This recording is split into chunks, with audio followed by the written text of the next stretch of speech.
First of all, let me say thanks a lot. I appreciate the opportunity to be here.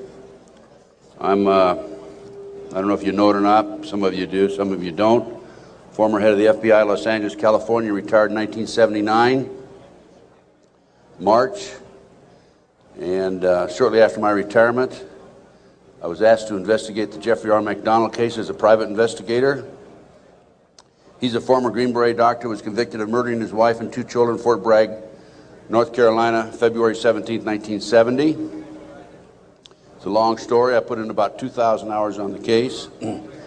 When the case first began, my investigation first began, I told Dr. McDonald that I would investigate the matter for him. He had just been convicted and was sentenced to 3 consecutive life sentences. I think I'm going to sneeze. I didn't make it. Okay. 3 consecutive life sentences. I told him if I found out that he was guilty, I would no longer be on the case. I would drop my investigation.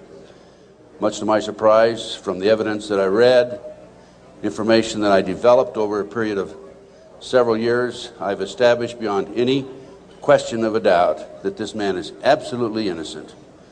And on October 25, 1980, I obtained a signed confession from Helena Stokely, the girl in the floppy hat, if you know the case. By the way, there was a best-selling book, Fatal Vision, and a movie out on this. And the girl in the floppy hat said that Dr. McDonald did not commit those crimes. They were committed by my Satanic cult group. And it was my initiation into the cult that night. And she gave me detailed information about the movement within the house that night, who did what. And I said to her, Helena, how do I know you're telling me the truth? And so one of the questions I asked her, the whole series of questions I asked her, and this is on audio video in some instances, a video, but always on audio. She said, I said, Helena, tell me about describe the jewelry box on the dresser in the master bedroom. And she described it right to a T. And just to make sure, I went down to Sears Roebuck and got a catalog and brought it back. And I said, Helena, pick out the jewelry box in this catalog that was on the dresser. She picked out the jewelry box. It matched. Also, she told me that she attempted to ride a rocking horse in the child's bedroom that night, but she couldn't ride it because the spring was broken. The only way she could have known that spring was broken was to have been there the night of the murders, February 17, 1970. So anyway, I submitted a 1,200-plus page report, actually 1,100-plus page, almost 1,200 pages, in March of 1981 to the FBI, Judge Webster, with a personal letter. He was director of the FBI. And I said, Judge, I believe this man is innocent, and he'd run out of money, and, you know, I'd continued to work it as I usually do. And I think that the FBI should continue along the lines of my investigation. And much to my surprise, I started receiving, by the way, it also went to the FBI and to the U.S. Department of Justice, the Solicitor General's office. And much to my surprise, my witnesses, my 19 new witnesses, including Helena Stokely, started calling me and saying, hey, Ted, the FBI has interviewed me. They're trying to get me to recant. And I'm saying to myself, that isn't the responsibility of the FBI. The FBI is supposed to gather information, not destroy it. And that was my first clue that we had a serious problem in that case. And then I continued on, and I had a number of other cases that I handled privately. And in each instance, I noticed evidence was lost, destroyed, stolen. I noticed that there were strong indications of corruption. So I asked myself, now what's going on here? And over the years, I started gathering material until about 2 years ago. Up until about 2 years ago, I kept saying there's a loose-knit network operating in this country involving drugs, pedophilia, pornography, prostitution, corruption, et cetera, et cetera. 2 years ago, from my research, I'm convinced it's much more serious than that. It's more than a loose-knit network. It is a conspiracy. And you know how the news media comes after us when we use the word C, conspiracy, that C word, well, they can come after me all they like, because I guarantee you right here and now, we do have a conspiracy, and I'm going to prove it to you here today. Now, one of the things that convinced me and really got me started in this regard, by the way, this conspiracy involves pornography, drugs, corruption, involves pedophilia, involves organized child kidnapping rings, the Finders out of Washington, D.C., CIA cover, covert operation, involved in the international trafficking of children, terrorism, bank accounts, and it goes on and on. By the way, I strongly urge you to go to my booth after this lecture and get my research, my book and my research on missing children. We're going to go into that a little bit in the lecture. But my Missing Children lecture documents that the Finders, an organization in Washington, D.C., it's CIA front. It's a covert operation. They're involved in the international trafficking of children. And I have a U.S. Customs report, official U.S. Customs report, in my book on the missing children. So I urge you to get it. It's only $10. Now, if you buy any of my products, any of my research, I beg of you, I don't want you to buy it unless you make a half a dozen copies and send it to your friends, okay? The name of the game with me is not copyright. I could care less about copyright. The name of the game is education, education, education. We need to know what's going on in this country today. So any of my research that you buy, please make copies and get them out to your friends. That's what it's all about. After one of my lectures, here's about 2 years ago, this is why I changed my mind from and using the word Loosenet Network to conspiracy. After one of my lectures, a gentleman came up and gave me a book. He said, Ted, in fact, that lecture was specifically on the McDonald case. Ted, here's what it's all about. Take this book and read it. And this is the book, folks. It's called Pawns in the Game. Now, if you don't know this book, you don't know of it, I urge you to buy it. I've been trying to buy it, but I noticed one of the vendors out here has it. And please go get the copy of this book. I forget which vendor has it. What? CPA book. Yeah. I noticed they had 3 copies. Are you with CPA book? Huh? Flowers. Richard Flowers. Go get this book when it's over and order some more copies. I'm going to order some myself and start selling them in my flyer.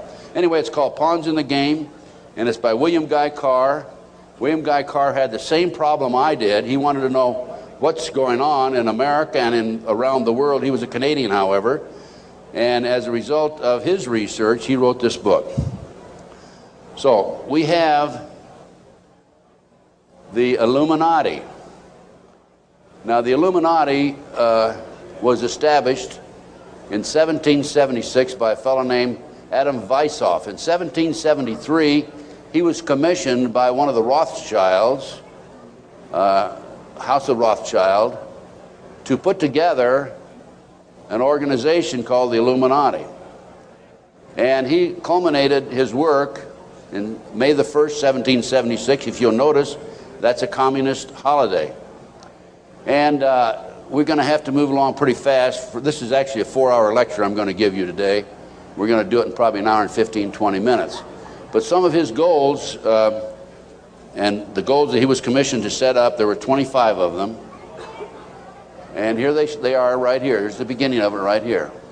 And rather than read each one of them, I'm going to summarize it, okay? Because we got a lot of work to get into. Number 1 issue was men are inclined to evil rather than good. Number 2 goal and issue was to preach liberalism. Number 3, use the ideas of freedom to bring about class wars. That's what we're doing today. Number 4, any and all means should be used to reach our goals as they are justified, any and all means. Number 5, their rights lie in force. We're talking about the Illuminati rights lie in force. Number 6, the power of our resources must remain invisible until the very moment when it has gained the strength that no cunning or force can undermine it.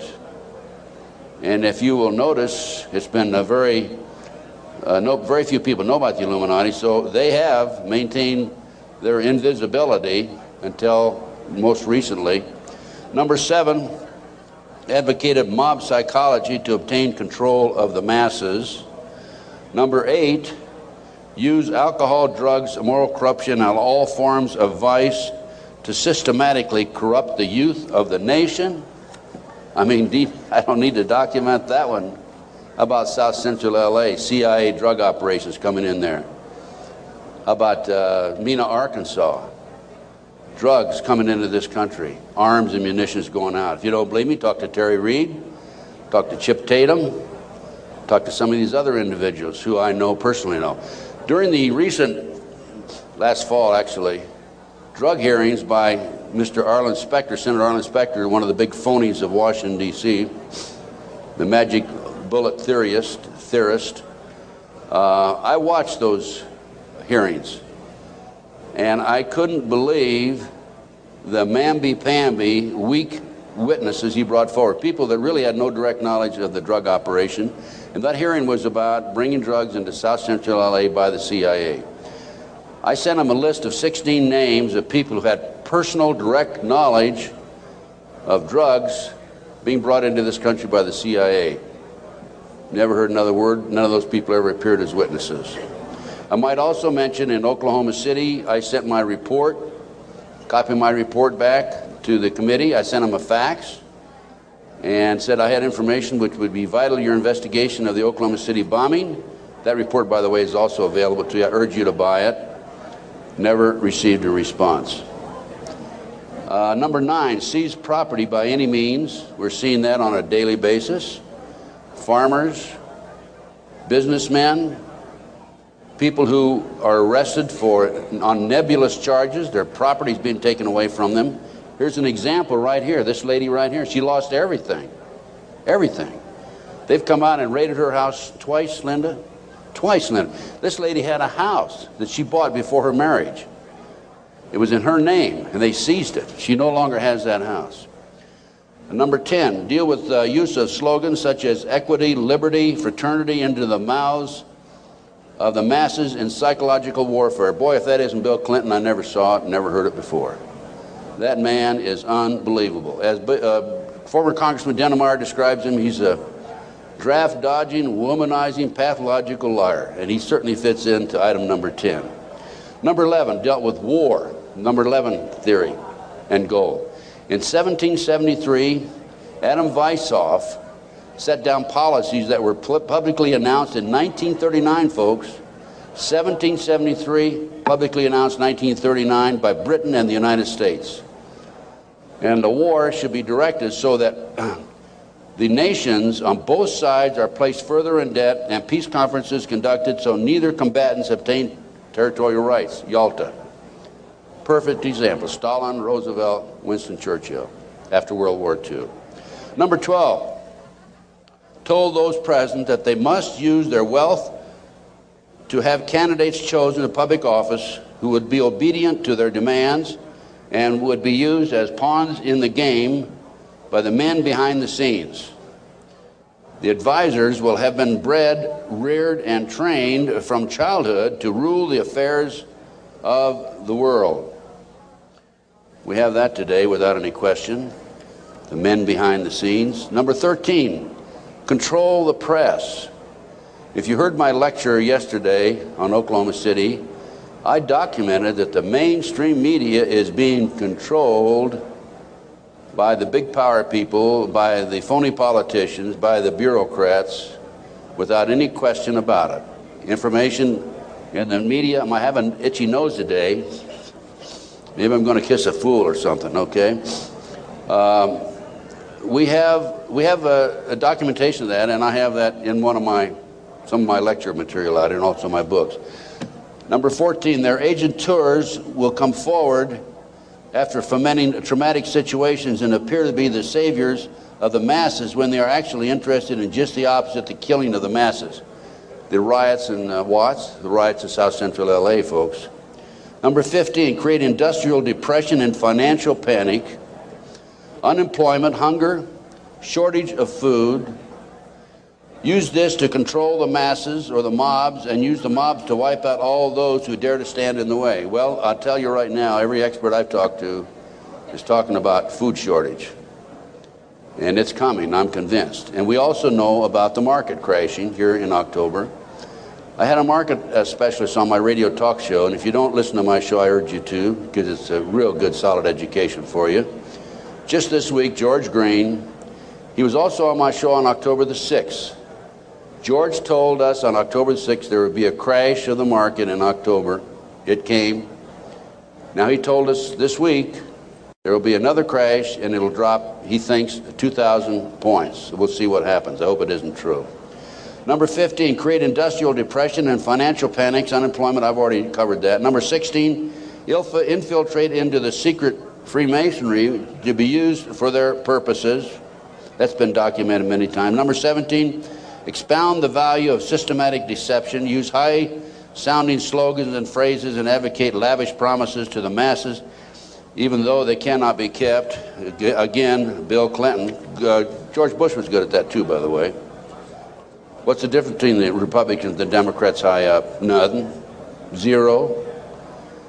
You know, Mr. A, who has a booth next to mine, mysterious Mr. A, he talks about subliminal messages. If you look at the logo of the Republican Party, you know the elephant with the 3 stars across the top?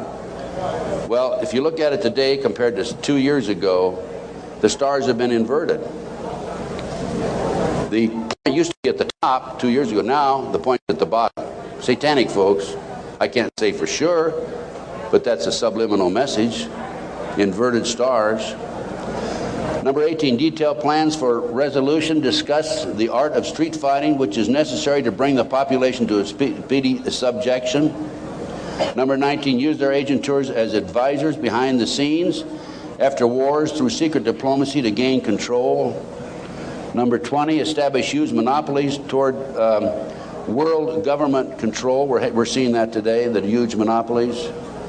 Number 21, use high taxes and unfair competition to bring about economic ruin by controlling raw materials, organize agitation among the workers, and subsidizing competitors. GATT, NAFTA. Number 22, build up armaments with police and soldiers sufficient to protect our interests. A few years ago, we had 11 federal agencies that were authorized to carry sidearms, firearms. Now we have 39. Number 23, members and leaders of the one world government would be appointed by the director. Okay, Presidential Directive 25 allows the president, by the way, this is classified, secret, not available to the general public, allows and orders that the President of the United States, in the event of a conflict or a crisis in this country, transfers the power, his powers, over to the Secretary General of the United Nations. Number 24, infiltrate into all classes and levels of society, of government, for the purpose of fooling, bemusing, and corrupting the youth members of society by teaching them theories and principles that we know to be false. This is the outcome-based education program being shoved down our throats by the United Nations. Number 25, national and international laws should be used to destroy civilization. There's talk about the world population being decreased to 500 million, the United States population being decreased to 20 million. And we look at the war that we had in the Gulf War syndrome. Look at the people that died there. There were 700,000 troops, American troops there. 4/5 of them today cannot even do a push-up because they're so ill and so sick. They've been washed out of the service. We have a new army, basically. And the story goes on and on. Okay. What are we talking about here? There's a considerable overlap in the United States from the various groups, organizations, individuals, whatever you want to call it. But one of the driving forces behind this movement, the Illuminati, is the Satanic cult movement in this country today. Now, when Alina gave me that signed statement, I said, what in the world is this all about? I don't know anything about Satanism. I'd heard the word, and that's about it. From the Bible, of course. So I began my little journey forward. And one of the matters that I developed information about was an individual I learned about was Aleister Crowley. He likes to have his name pronounced Crowley to rhyme with holy. And the Satanists today, and for the number of years in the past, have basically used his philosophy and his writings as a guide. And so let's talk about some of his writings and teachings. And here we have Of the Bloody Sacrifice.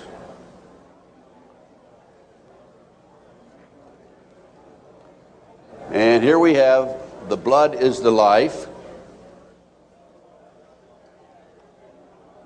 And here on page 94 of his book, it would be unwise to condemn as irrational the practice of those savages who tear the heart and liver from an adversary and devour them while yet warm. In any case, it was the theory of the ancient magicians that any living being is a storehouse of energy varying in quantity according to the size and health of the animal, and in quality according to its mental and moral character. At the death of the animal, this energy is liberated suddenly. The animal should therefore be killed within the circle. We're talking about the Satanic circle, or the triangle, as the base may be, so that its energy cannot escape. An animal should be selected whose nature accords that with that of the ceremony. Thus, by sacrificing a female lamb, one would not obtain any appreciative quantity of the fierce energy useful to a magician who was invoking Mars. In such a case, a ram would be more suitable, and this ram should be virgin. The whole potential of its original total energy should not have been diminished in any ways. And now listen to this sentence, folks, closely. For the highest spiritual working, one must accordingly choose that victim which contains the greatest and purest force. A male child of perfect innocence and high intelligence is the most satisfactory and suitable system. We're talking about human sacrifices.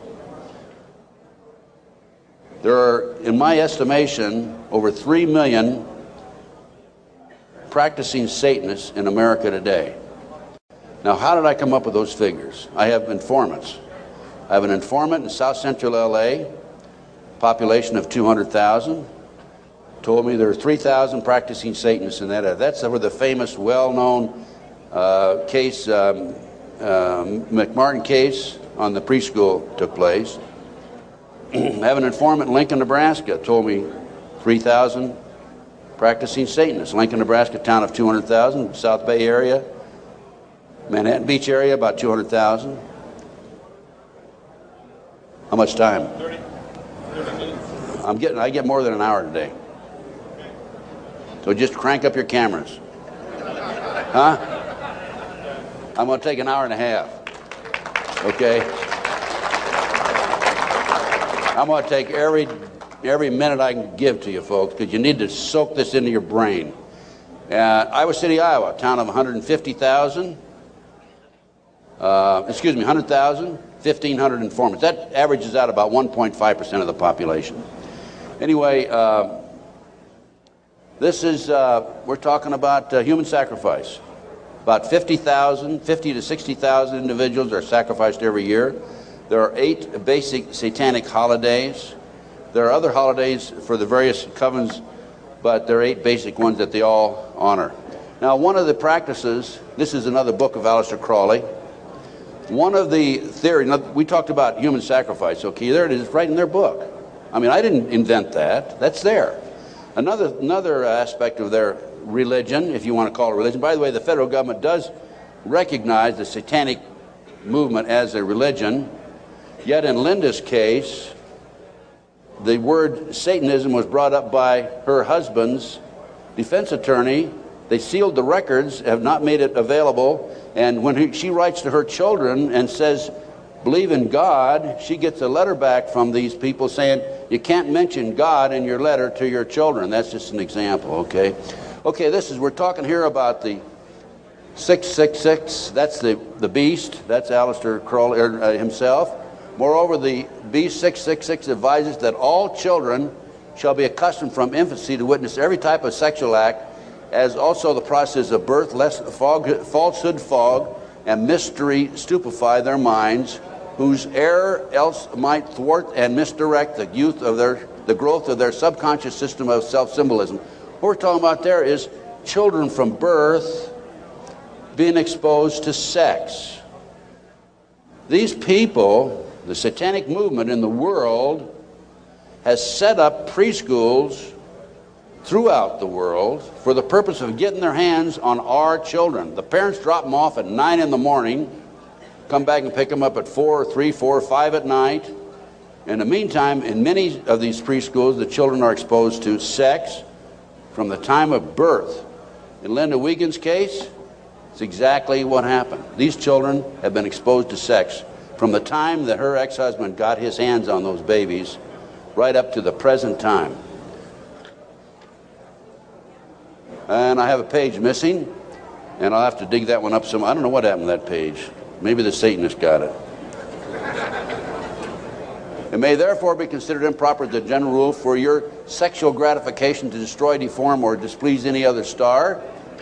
Mutual consent to the act is the condition thereof. It must, of course, be understood that such consent, and we're talking about sex now, is not always explicit. There are cases where seduction or rape may be emancipation or initiation to another. Such acts can only be judged by the result. What they're saying is, it's all right to rape somebody. I mean, if they don't consent, it's all right to rape them because it's for the cause. Let's talk about the McMartin case. In April 1985, authorities went to the McMartin case and looked for tunnels under the school. The children had said that they were taken into tunnels under the school. There was a chamber down there. They were sexually molested. That involved ceremonies, adults with robes, candles, chanting. Adults had no clothes on under their robes. And they were taken up into a tunnel and a triplex, a bathroom trap door of the triplex next door. They were taken out in automobiles. We're talking about 2, 3, 4-year-old children, folks, and prostituted in the community. The authorities received this complaint in 1983. They began their investigation. The authorities finally, in 1985, went out and decided to look for the tunnels because they said the children were hallucinating. The children also said that they were taken by air up into a mountainous area where they were exposed to satanic ceremonies based on what they described, and brought back in time for the parents to pick up the kids. So the authorities didn't find anything. We're getting off. Pull those next slides.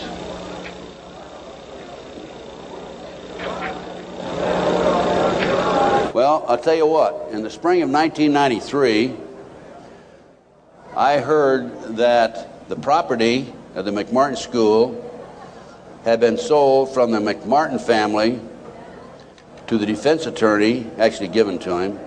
He didn't make enough off the county. His bill was only $3 million. And from there, he said he was broke and he sold it to a contractor. The contractor was going to build an office building on the space. And I heard that the contractor had this property, and so I went out and contacted him. And I said, "Dear sir, I would like to have access to that property." He said, "I'll give you 2 weeks." I signed a contract, assumed liability, and along with some of the parents, we hired an archaeologist from UCLA, Dr. Gary Stickle, knowing full well that I'm not qualified to say there's tunnels under there, even if I found them. And we began our dig. At the end of 2 weeks, I had to stall, because Dr. Stickle was not quite ready to admit there were tunnels. It took us 34 days. At noon, the 34th day, with the bulldozers, with their motors running, ready to knock the building down, he was going to knock the building down and then build this office building.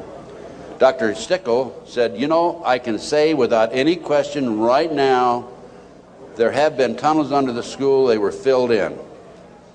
Now I'm going to show you the documentation on the tunnels. This is it, and I'll keep it there. Keep that there. This is the what we found. This is a preliminary report. I have a 186-page scientific report available to you out here if you're interested, by the way. We found a 9-foot wide subterranean entrance under the west wall of dog room. There were 4 classrooms. That was Ray Bucky's room. By the way, Virginia McMartin and Ray Bucky were tried. Virginia, the grandmother, was acquitted. Ray had a hung jury. And we found these tunnels in the middle of the second trial of Ray Bucky. They could have been used to convict him. We called the prosecutor. He sent his investigator out, Mr. Perez. Mr. Perez told me, I don't want you entering in my conversation with the archaeologist. I said, why? He says, you're too argumentative.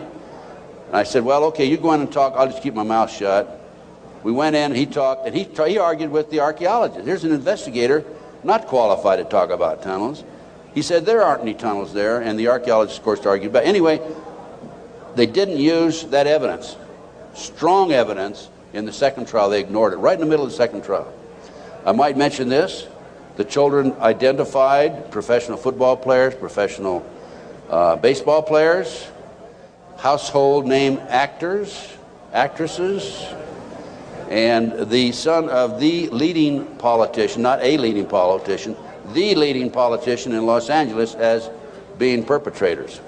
Okay, we found an avocado tree root cut on both sides of the entrance, and I'll show you this in just a few minutes.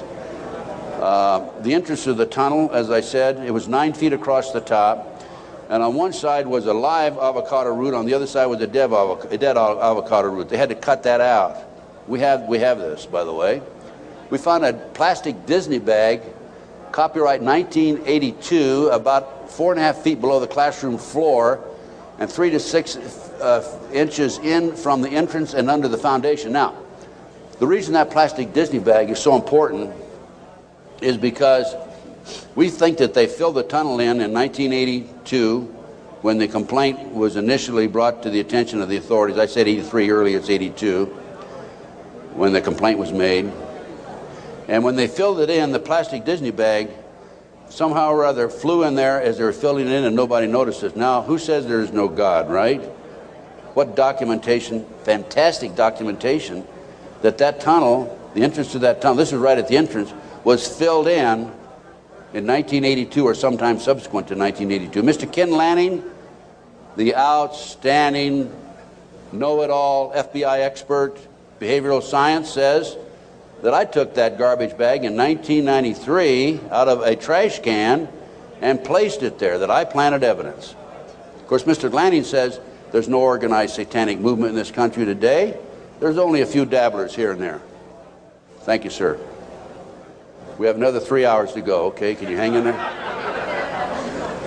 Okay, the tunnel proceeded south, then 45 feet through classroom 4 and 3 and north, then 10 feet within the classroom 4. The tunnels were 30 inches wide, 44 to 46 inches deep, with the top of the tunnel 30 inches under the classroom floor. The children were able to walk through it. We're talking about young kids now, right? The adults had to stoop down and walk through, but they could do it. The tunnels were built in kind of a triangular, or I should say a semicircle type, so that they had natural support, I guess. These people know everything. They are brilliant. The footing between classroom 3 and 4 was arched, where the tunnel passed underneath it, and 12 inches shorter in depth at this location than the same footing 12 feet to the north. I'll show you that in just a minute. That's significant because the arch was where the tunnel went, and it was arched in that particular location, whereas 12 feet away it was 12 inches longer or thicker. Footing between, let's see, there were 4 large upright containers were found in the tunnel under the arch, obviously hand-placed. A 9-foot wide chamber was found along the tunnel across classroom 4. The top of the chamber and the top of sections of the tunnel had layers of plywood covered with tar paper, which had apparently been supported by cinder blocks and 2x2 and 2x4 wooden posts found underneath. Tunnel features made it evident that the tunnels had been hand-dug. The 7-foot tunnel extended into the triplex next door. Tunnel extended from the bathrooms off of the office and classroom 1 to the front yard of the triplex next door. Front yard concealed from the street by a 3-car garage. Children described the entrance and exiting tunnels in the triplex yard, exactly where the tunnels and exit were found. A 39 by 41 inch area under a hole cut in this neighbor's bathroom floor had been excavated and subsequently tilled. Now, that was where the kids told us ahead of time that they were taking it up in a trapdoor in this bathroom. And there was a crawl space in the house about like this, and we got one of our skinny archaeologists to go in there, take pictures. The bathtub protruded underneath the floor of the bathroom. There was a bathroom in the back of the same building in another apartment. It did not protrude there. This was the space we're talking about, 39 by 41 inches. Just enough room for a kid to come up and be taken out. Other significant facts: small white plastic plate with 3 pentagrams, hand-drawn on the top of the light green paint, was found by the archaeologists. Pentagrams were hand-drawn by an adult and not part of the manufacturer's design. Many other artifacts were found whose analysis will be released upon completion of the test. The analysis has been released. That's the scientific report I told you about. No doorknobs were on classroom 3, only a deadbolt lock. Each classroom had an on and off switch which was labeled fire alarm. The system did not connect to the fire station but was used as an alert within the school if somebody came around. More than 2,000 artifacts were found under the school floor, including over 100 animal bones. Due to the constraints and time constraints and so forth, we had to discontinue the process on noon the 34th day. By the way, this cost us, a lot of people donated their time. It still costs us money. It cost us between $55,000 and $60,000. I personally put in $17,000, which I ended up, in many instances, paying over a long-term period payment plan. This is a floor plan of the whole lot. There is, right there, the building itself. This is the entrance, the concrete slab, a vacant lot there.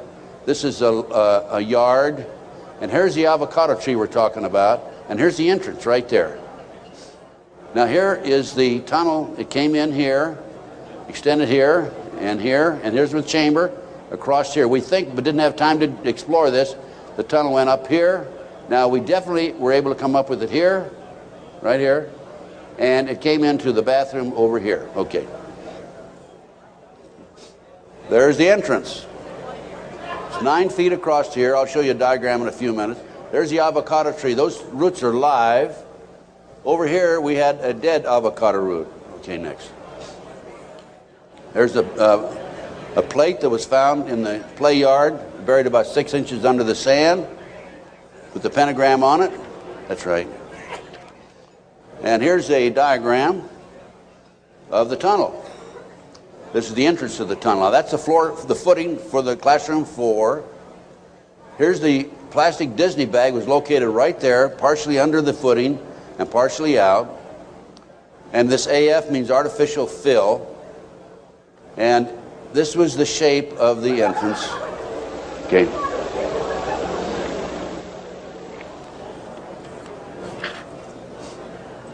Here's your diagram. These are your drawings. Artificial fill. Here's the avocado root there. Here's the dead root over there.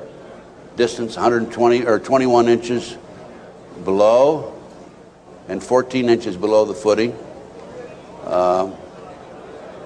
There's the avocado root there, live avocado root. And these are all diagrams by the archaeologists. Good documentation. There are the roots themselves. That shows you the size, 2 centimeters. Next. There's the plastic Disney bag. Turn it over. There's the plastic Disney bag. Disney, classroom 82, 83. Sandwich bag. It was a sandwich bag. This shows the arch of the tunnel. Now, the school was built in 1966, which means the foundation was laid then. And here's your arch. And this is from classroom 4 here into classroom 3 over here. And it was 12 inches higher over to the left. Go ahead. There's yours truly looking up. This was in classroom 4, as I recall, and this is where the tunnel extended, right along here. Now, the reason the tunnel's been filled in, you have to understand that, and the reason the archaeologists could say that they were filled in is because the texture of the dirt that had been filled in was different than the natural texture. Okay, just turn it off for a minute. In addition to the tunnels, I developed information that an abandoned satanic site was in Crestline, California. Crestline, California is in the mountains. The kids said, remember a few minutes ago, they were flown by jet, or flown, they didn't say jet, into the mountains. There's an airport 10 minutes from the McMartin Preschool. It's Hawthorne Airport. There's a landing strip in Crestline. I heard about this abandoned satanic site, and I went up to the site, took pictures. And this is what by the way, before I go on with this, I called the prosecutor in the McMartin case. And I told her, hey, I think I know where the children were taken. If they weren't, it's certainly worth looking at. And I will be glad to make this information available to you. And if you want to have the children go up and look at this abandoned satanic site, we can. She said, we're not interested. They weren't interested in hardcore evidence, the tunnel. They weren't interested in this abandoned satanic site. Go ahead. This is what we found. 666, one of the satanic signs. That's a stone on the site. The house had been up here. The day after the McMartin case broke in the news, the house burned to the ground. And it was here. The street's on the other side of the hill. You cannot see the site, this area down in here, from the street. You have to go in, would have to go in through the house and come down. And this, you can see it's quite elaborate. There's my associate, Judy Hansen, who works with me in LA. And next. This is looking at the opposite direction of the picture we just took. And you can see there's San Bernardino down in there. And you can see that on the side of a mountain like that, nobody's going to find it unless you fly over with a helicopter. That's probably an altar, flattened stone. Also an altar, another altar that had been broken. This is, of course, you recognize the star. Now, this is a satanic symbol. Put the next one up. Hold the first one. There it is right there. Put the first one back on. Now overlay them. Turn it around that way. Okay, any question about that, folks? No. Now let's read what that says.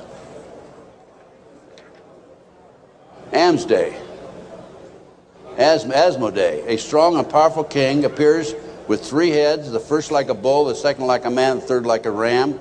He has a serpent's tail, the webbed feet of a goose, and he vomits fire. He rides the infernal dragon, carries lance and pennon, and is the chief of the power of Amaman. He must be invoked, be bareheaded, or otherwise he will deceive. He gives the ring of virtues, teaches arithmetic, geometry, and other handicrafts, answers all questions, makes men invisible, indicates the place of concealed treasures, and guards them if within the domain of the Amaman. Oh, what do we got here? Another satanic symbol. You think that wasn't a satanic site? Overlay it. Okay. Is that it? The other way around, isn't it? Yeah. Flip it around. Okay, there you go. Okay, now let's read what that sign means. That is the seal of Amsmascale. I guess that, no, that's the wrong, that's the one before. Belial, a mighty king created next after Lucifer, appears in the form of a beautiful angel seated in a chariot of fire and speaking with a pleasant voice. He fell first amongst the superior angels who went before Michael and other heavenly angels. He distributes preferences of senatorships, causes favors of friends and foes, and gives excellent families. Familiar?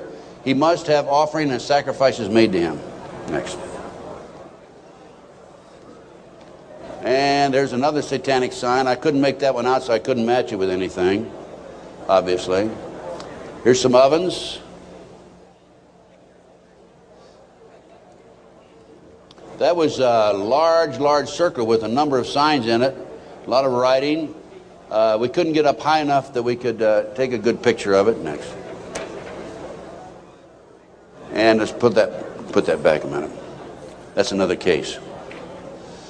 Okay, nothing came of that. Nobody was interested in an abandoned satanic site, even though it appears to have been related to the McMartin case. I have to say that I was very disappointed. We gathered this evidence privately. The police don't have the capability of doing so. Too many high-pressure people involved. Too many prominent individuals involved. So that's just an overview of the McMartin case, folks. No question in my mind that it was a satanic operation. And Dr. Roland Summit, UCLA psychiatrist, says, who's done a lot of research in this field also, that there are 50 other preschools in the country where the kids have talked about going down into tunnels. Now, this is another case that I worked out of Philadelphia, similar case to Linda's. And this is the Lou Bear case. Lou called me back in, I guess, the late 80s. And he said that he had gone underground with his children. The great FBI came in with their SWAT team, as they did with Linda, raided his house, grabbed him, put him in jail, took the children, turned them over to his ex-wife, whose boyfriend, according to the children, was sexually molesting them. And Lou said, "What can I do, and how can you help me?" So I was willing to go back and testify for Lou. And one of the matters that I was going to testify about were the drawings by the kids. And it's not a funny thing, but it's an established fact that children who have been sexually molested for some reason or other, when they're 2, 3, 4, 5, 6, 8, 10 years old, whatever, will invariably draw pictures of their activity, of their exposure to these nefarious matters. Invariably they do that. Now, when I was that age, I was drawing cars and airplanes, and the girls were drawing flowers, right? But these kids invariably will draw these pictures. As you can see from Linda's case, she has pictures at her booth that her children have drawn. Now, I was going to go back and testify for Lou, and I was going to say that based upon my reviewing the pictures drawn by the children, they've been exposed to a satanic activity. This is the most telltale of all the pictures. I'm going to show you a series of them. This is a totem pole with a goat's head at the top. Children at the various highest level. I understand, again, I say I understand because I'm not sure, because there's so much secrecy involved in the satanic movement. 8, 10 layers of classes of people within themselves, like the dabblers on up to the very highest level. But from my sources and my informants, I've been told that the various highest level of Satanism, you will have the totem pole, which is usually 3 to 6 feet tall, made out of wood, with the goat head at the top. So I was going to testify that based on my experience, that these children were exposed to the highest level of Satanism mainly because of this drawing right here, the goat hole, the totem pole with the goat's head. The judge would not allow me on the witness stand. I flew all the way to Philadelphia from Los Angeles, wouldn't allow me to testify. These are some of the other drawings.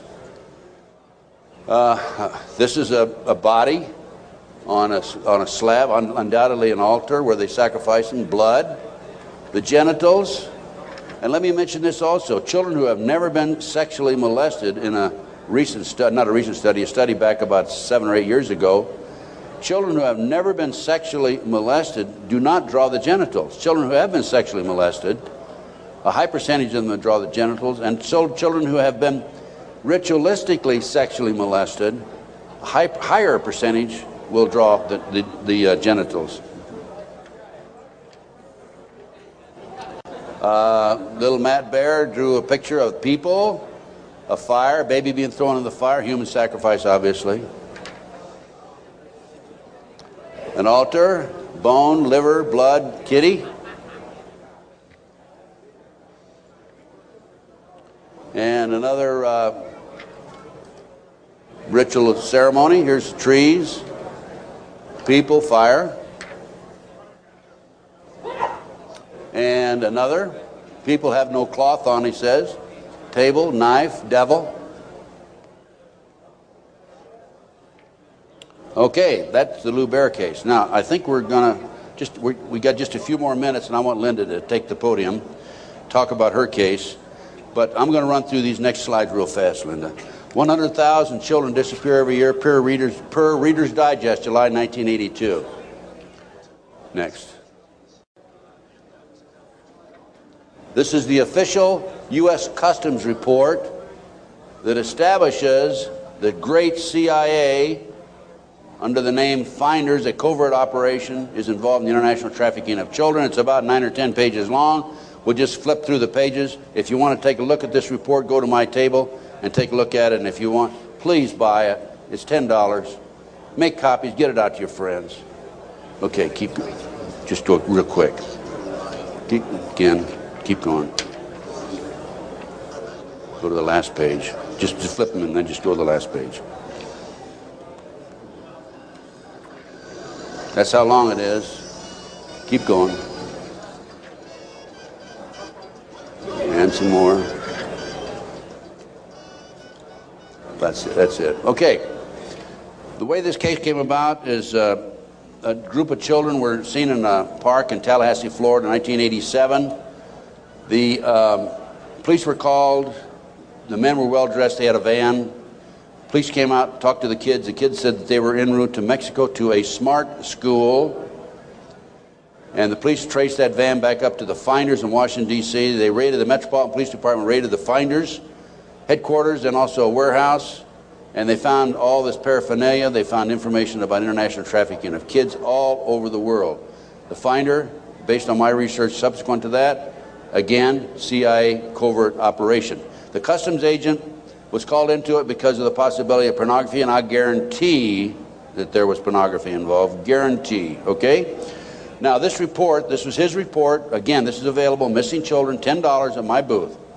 This report is the final interview by the customs agent when he attempted to go over and get more information than he'd already developed. Okay, let's just go over this. Leave it there, leave it there, leave it there. Okay. April 2, I arrived at the Metropolitan Police Department at approximately 9 a.m. Detective Bradley was not available. He was the detective who was supposed to help him.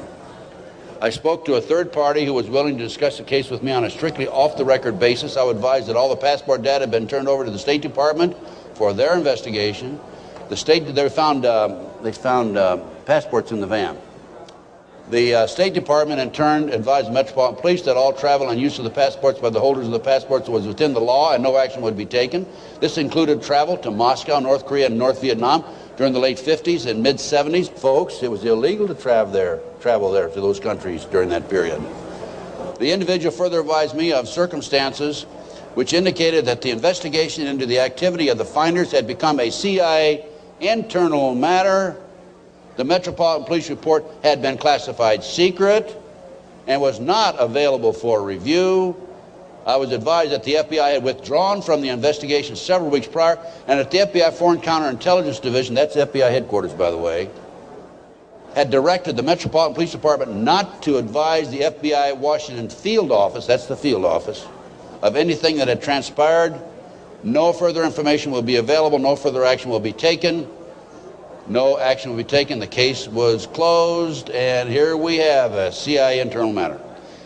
The Finders group, the Finders case organization, was founded by a CIA agent back in the early 60s, and here we are, 1987, still operating. I have the man's name. I have all the information on it. A real quick overview: CIA experiments with mind control on children, MK Ultra. This is an outstanding article. It's available in that same report. Just flip the pages. Keep going. Okay, folks, I'm going to turn the podium over to Linda Wiegand. We have about another 15, 20 minutes, I believe. And Linda's going to talk about her case. This is one of the most classic examples of corruption I have ever seen. And believe me, you can tell from my lecture that I've seen some pretty awful examples of corruption. Go on, Linda. Linda Wiegand, my friend, God bless her, she's a fighter.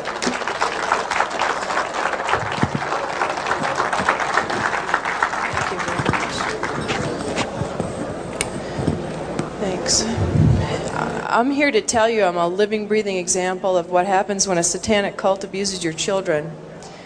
And sometimes I put slides above the abuse, but after seeing the slides of the children this morning, I think you understand what this is about. And there's pictures over at the booth right out here. The devil to me, maybe 10 years ago, was something that was, I went to Catholic church, I'm still Catholic and Christian. I went to church and the devil was something out there that you didn't want to talk about at night, and you didn't talk about in the dark, and it was just something in science fiction movies. My children disclosed just sexual abuse in early 1993. They were masturbating, they were pulling their pants down at the supermarket. They started having oral sex with my St. Bernard, inserting pens and pencils into the dog's rectum.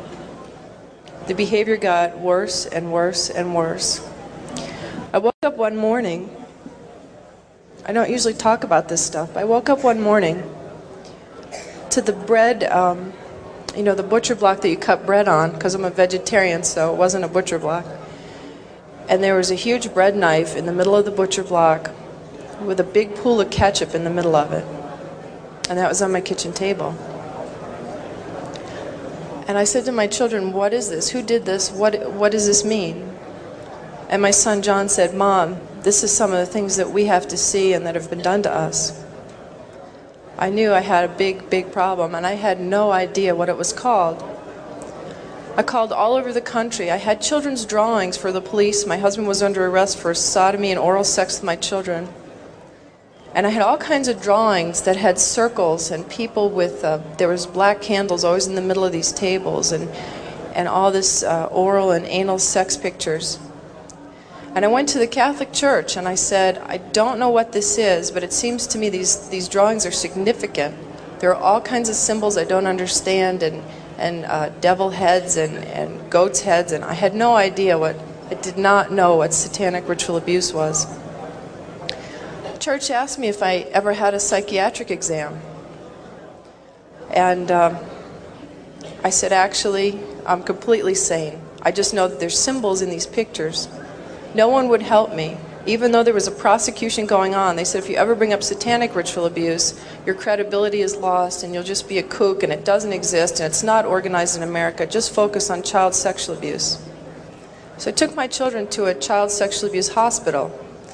And while they were being treated, and I had legal custody of my children, and my husband and his lawyers and the judge found out my children were in an expert hospital, they confiscated my house, everything I've ever owned, from my baby pictures to my clothes. I walked away with literally the clothes we had on our backs. Took my cars, my federal post office box mail, my income, my assets. I lost everything by taking my children to an expert on child abuse. It was trying to stop me from what my children could disclose from being uncovered, to try and just break that we had no assets to have my children have medical attention. The children were being treated for sexual abuse, and I had provided all the documentation. And one day the doctor said to me, I need you to come into my office. She said, this is a classic case of SRA. I had no idea. I mean, SRA, is that like an Irish Republican Army thing? I don't know what SRA is. She said, satanic ritual abuse. And she showed me the drawings that the children were doing in her office, and they were of blood sacrifice, of people cutting their arms and dripping blood in chalices, of chalices with devil heads, and on and on and on. It includes group sex. It includes children being killed. And I remember I just felt like my guts were just punched out of my body. I did not know what to do. I didn't know where to go. I called every organization in the country asking for help, children's organizations, and no one wants to acknowledge satanic ritual abuse. And all the child abuse organizations only say that they lobby. They don't actually help people. And so my quest to save my children has taken me here. And as a consequence, and I can tell you here today, there are other mothers who are here today to ask me for help who have children that were victims of satanic ritual abuse. And it's really hard for me because I'm only one person, and my life has been annihilated, although I have to say it's being rebuilt for the better. But John and Ben, my boys, are 11 and 8, and have lived for 15 or 16 months in the home of a satanic abuser who has been documented as a member of a cult, who 25 people and the state's attorney in Connecticut are investigating and have substantiated sexual abuse and the cult. And yet the governor and no one has been acting to protect my children. So it makes me wonder just how high this goes. But I'll tell you a story about a little boy that affected my life, and I guess it's besides John and Ben, who I always think about and who I want to stop this from ever happening to another child again. I heard a story about a little 8-year-old boy. His mom had taken him to protect him, and they were found. And I had been underground for 3 years, by the way. The mother and this little boy were found. The little boy was taken to a basement. He was crucified alive. First he was skinned. When they torture the children, it causes a physical reaction of the endomorphins in your body to just increase because of the terror and the pain. So when the Satanists drink the blood, they actually get like a chemical, a high, like a drug high from the blood of a tortured victim. And this little boy was found in the basement dead, with no blood, skinned alive and crucified. This cannot happen to any more children. I can't do it alone. My children are there. It's really hard. I need each one of you to know this is not a fairy tale. This is not something out of science fiction. I was a mom who ran a charity and baked oatmeal cookies for my kids. And because my children are victims, I have to stand here and I have to tell you these horrible stories. And I could tell them all day and all night, because both Ted and I get letters and calls for people begging for help all over the country right now. And the only way we can help them is to help save John and Ben first, set the precedents. We will not tolerate this anymore, not only to the children, but to our own lives. And we will not tolerate this. We must stand together. And I ask you to please, especially prayer and donations and letters, and help me save John and Ben. And then the rest of us are forming a task force to go around the country and start saving everybody else. Thank you very much.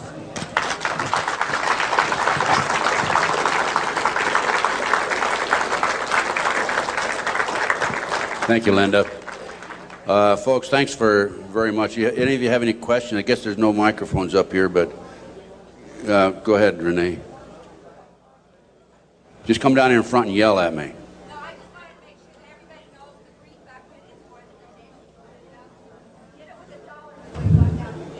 It's immediately behind this curtain on the left, and if you can just go put a few dollars in the basket there, it'll help. What we have now is we have a team of investigators organized in Connecticut. Many of them are working on a voluntary basis. Some are charging a minimal amount, a discount rate. We have attorney fees. We have filing fees to file the civil rights federal violation case against the 4 judges, and the state of Connecticut, which was filed here about 10 days ago, cost us $1,000. We served the 4 judges, 2 attorneys, and the governor with letters just about 2 days ago telling them unless they release the oldest boy back to Linda. By the way, this boy is not the biological son of the ex-husband. He never adopted this child. Unless they release this child back, we're going to file criminal felony charges against the judges and the governor and others in the state of Connecticut. And we're not kidding. We're going to do it, okay?